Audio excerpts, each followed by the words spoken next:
So we don't know who did it, how much they were paid, what kind of data was actually stolen, and how many people were involved. I'm talking about the PowerSchool breach, one of the biggest breaches that occurred in 2024, and we're not hearing enough about it. So I'd like to show you what happens if you choose to subscribe to the identity and credit monitoring services that PowerSchool has made available.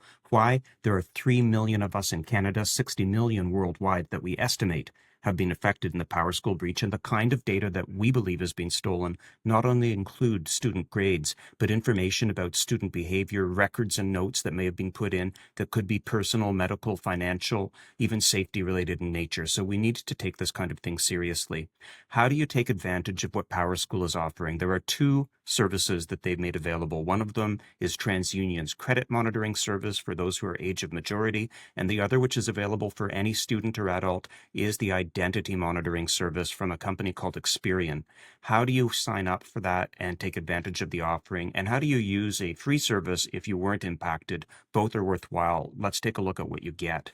So first off, if you visit the PowerSchool website because you feel you were impacted in the breach, you can take a look about the safety incident. It's right on their homepage. And you can actually read a little bit about the report. They are quite tight-lipped, so we won't focus on that right now.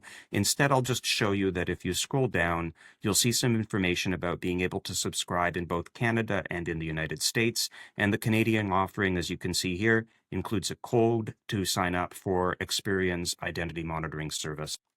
Once you're signed up and signed in, you have the ability to see a mass surveillance report that shows you the summary of every breach or individual surveillance items that have been coming forward. It can notify you. The kind of information that it's monitoring for include passport, credit card, email addresses, any or all of them, phone numbers, bank accounts. The more information that you put into Experian, the more monitoring it's going to be able to do. Here I'm using a burner email address that I use with my password manager, so I wasn't too concerned about the breaches, but I still want to be aware of them because there are a few passwords that I may need to change, and I can't depend on the entities that were breached to tell me about it. So the first example I can see here is that my Gmail account was breached back in 2020. It looks like the password was found, although it doesn't identify what the source was, so only moderately useful. Action to take from this? Obviously change my Gmail password. It may have been that I was using that to log on. Last thing I can see if I take a look is that my other phone numbers have been breached, and in this case, a vendor of a major eyewear company. So whether I'm logging on with credentials, whether it's finding data about me, monitoring services like this are good value.